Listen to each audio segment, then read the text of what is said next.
Урматтуу Супер Инфо гезитинин жамааты, куш келипсиздер. Менин дачама мына гүлдөрүмө суу куюп, гүлдөрүм менен сүйлөп жаткан убакта келдиңиздер. Момундай таң атып, жаркыраган момундай гүлдөр менен сүйлөп жатканда куш келипсиздер. Ушундай көңүлүңүздөр ушу гүлдөй назик, гүлдөй сулуу, гүлдөй жыттуу болушун каалайм.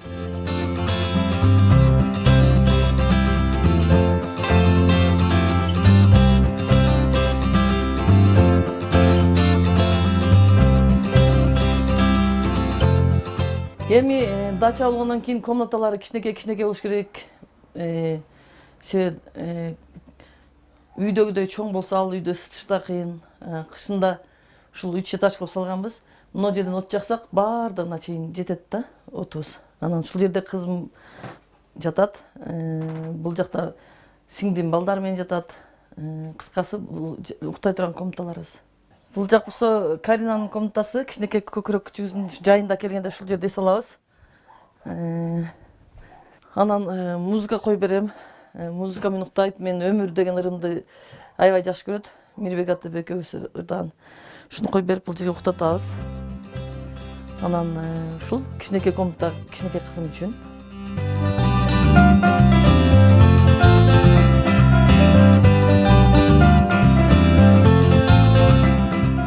Бул болсо чоң балдарым келип тренировка кылышат, ушул жайында келип жатканда. Мени көтөрбөйт, бул 70 килограммга чейин. Мен 70тен көпмүн. Балдарым ушул жерден тренироваться этишет. Ушул жерде конок күтөбүз. Китептерди окуйбуз бош болгондо. Бул жак болсо балкон. Кичинекей балкон. Бул жерден келген кеткен конокторду могу жерден эле "Ой, бу жерден кайт, бияк кайда" деп турабыз. Анан бул ак кайыңды мен эң чоң агам бул дүйнөдөн кош айтышып кетти. Аябай ак кайың деп өзү чайхана ачып, өзү группа ачып ак кайың деп. Анан ушул дачаны мен ушул ак кайың үчүн алгам. Мына жерде чоң ак кайың бар, сыртка чыкканда көрөсүңөр, бул баласы. Анан ушул ак кайыңды көргөндө мен ушул бир тууганымды эстеп, ар дайым кубанып турам. Агамдын жакшы көргөнүн мен да жакшы көрөм депчи. Жашыл светте бардыгы. Ушул жашыл свет адамды эс алдырып, көңүлүңдү көтөрөт го. Жолуң жашыл болсун деп бекерге айтылбаган болуш керек. Ошон үчүн жашыл комнатабыз бул. Биз бардыгы ушул жерден эс алып, тренировканы жасап, ушул жерден көп кеп кеңештерди, чоң проблемалар ушул жерден отуруп алып чечебиз.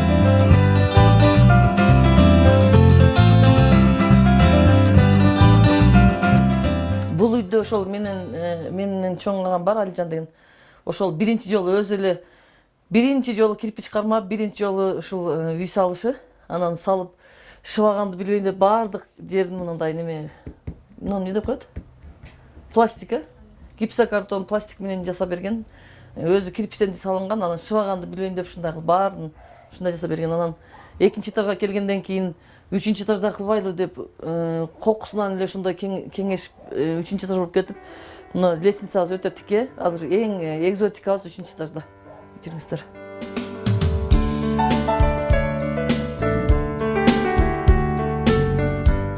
Бул жагын асман, бул жылдыздар. Анан бул жагы жер деп жашыл кылып салып берген. Анан ушул жерге келгенде бул жерден терезеден карайм да. Анан бул жакта бүт тоолор биздин тарыхыбыз, тоолор бизди курчап, тоолор бизди коргоп турат. Бул жакта эс алуучу жай бар, Сарору деген. Анан ошол жакты карап, суктанып, сүйүнүп, ала тоолорду көрүп, аппак кар баскан тоолорду сүйүнүп, анан бул жакка карасаң, баягы баары адам бара турган жери аркы дүйнө дегендей, бул жакта мүрзөбүз да жакын. Анан бул жагын карап туруп, кандай керемет деп бул жакты карайбыз. Анан бул жакты караганда кечинен бери Кудай деп элдин баардыгын күлдүрүп коем.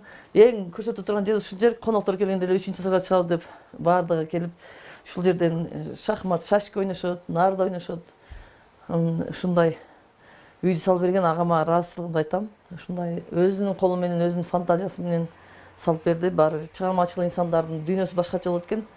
Анан жөн эле ак койсо деле болот эле да, ушунун баардыгын өзү ойлоп таап, ушул жерге чыкканыңарда көңүлүңөр көтөрүлүп турсун депчи. Анан ушул элдин баары ушул этажда отурганды жакшы көрүшөт. Келген коноктор да бала чака дагы жакшы көрөт, бирок мына тепкичтеринен корко берем, качан учуп кетишет деп.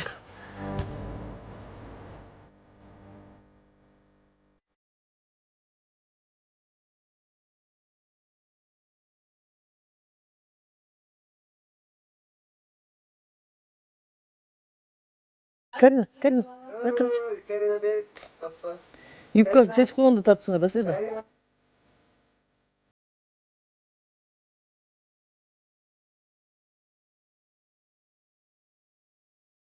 Карина деген сулуу кыз. Мен жүрөгүң деп коем. Элдердин жүрөгү көкүрөгүндө болсо, мен жүрөгүм сыртында. Жакында эле үшкө чыктык. Элдин баарын күлдүрө берем ошентип. Дүйнөнүн сулуусу болот, дүйнөнүн акылдуусу болот деп. Аябай эрке кызым. Баягы жашың улам-улаган сайын төрөгөн балдарың өтө акылдуу болот экен. Бул чоң эне. Мен дарыларымдан бери эскертип турат. Апа дарың ич, бул дарың калды депчи. Өзү үшкө эле чыкканы менен баардык нерсеге зирек. Кудайым буйрса баягы айтат го. Болор баланын кичинекейинен эле билинет деп. Бул баягы биз жашыбыз токтолуп, чучугубуз толуп, сөөгүбүз бүтүн болуп, акыл эсибиз толук болгондо төрөлгөн бала болду да. Бул башкача. Анан айтам, баардыгыңар бир, бул бир деп. Балдарымды ошентип капак, баарын капак кыла берем. Болуп, момундай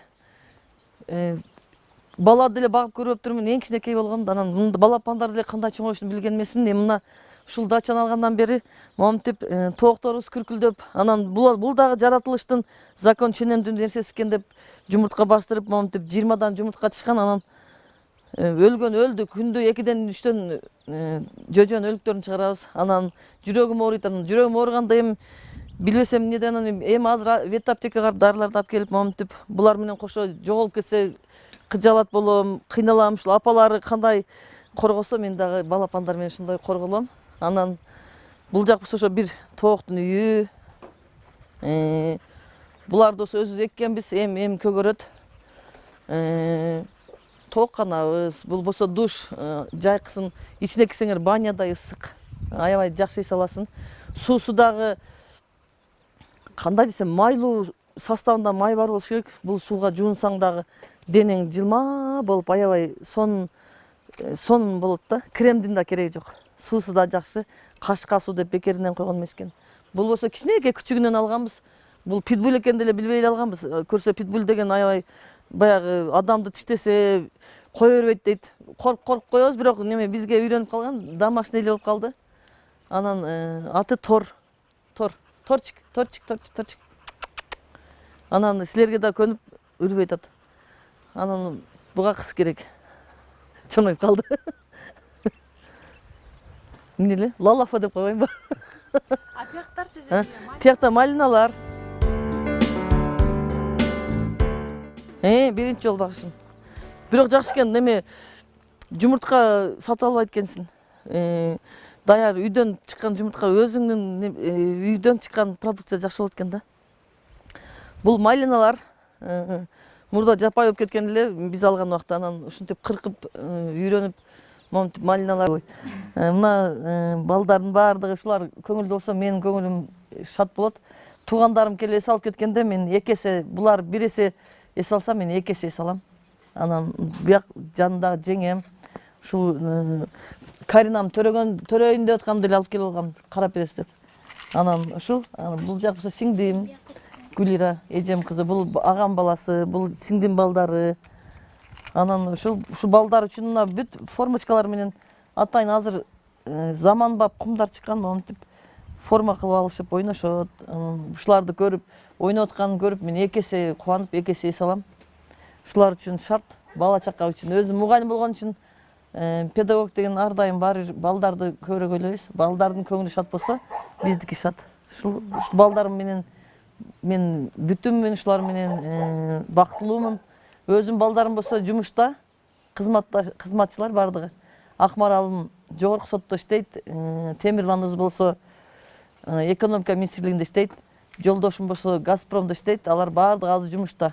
Жасайм, тамакты жакшы жасайм. Балдарым, жолдошум мактап жегенине караганда жакшы эле кожо экенмин деп эсептейм өзүмдү. Бардык элдин эле тамагын жасай алам.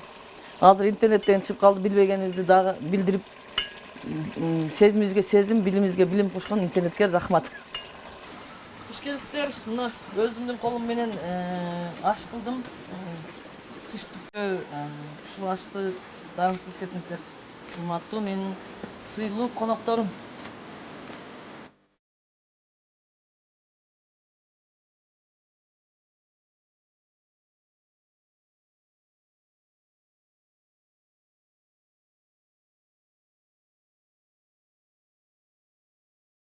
Урматтуу Супер Инфо гезитинин жамааты, сиздерге ушул өзүмдүн огородумдан, өзүмдүн короомдон чыккан гүлдү атайын белек кылдым. Ушул гүлдөй сулуу болуңуздар, гүлдөй назик болуңуздар, гүлдөй жагымдуу, жыттуу болуңуздар.